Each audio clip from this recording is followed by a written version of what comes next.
Kwanza kabisa ningependa kuchukua fursa hii kama askofu wa Jimbo Katoliki la Malindi kuwatakieni wiki takatifu yenye mafanikio mengi ya kiroho na Pasaka bora na Pasaka yenye furaha. Tunapoadhimisha wiki hii takatifu kuanzia na Alhamisi Kuu, tunaadhimisha siku ambapo Bwana wetu Yesu Kristo alisherehekea karamu ya mwisho na wafuasi wake. Na ndio siku ambayo mapadri wanarudia maagano yao ili kujikumbusha wajibu wetu wa kuinjilisha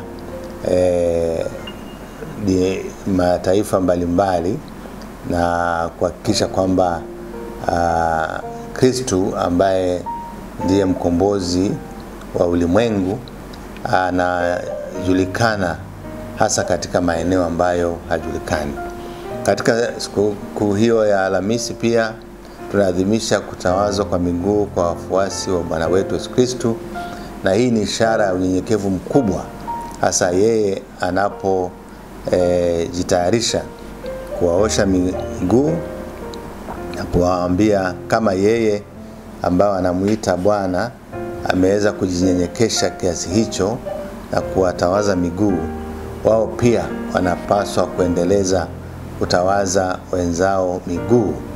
Na hii ni ujumbe wa kuweza kuendeleza fadhila na imani kwa Kristo kwa binadamu wenzetu, na hata kuikoleza pale ambapo inaonekana kuwa nyonge.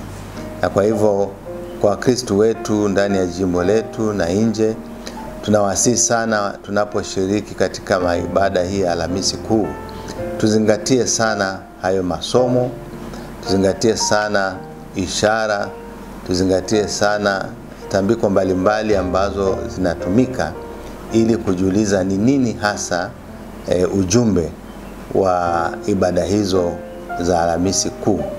Na ujumbe mkubwa ni kwamba Yesu Bwana wetu Yesu Kristo alikubali kujishusha mpaka kiwango cha mwisho ili aweze kukomboa binadamu wote.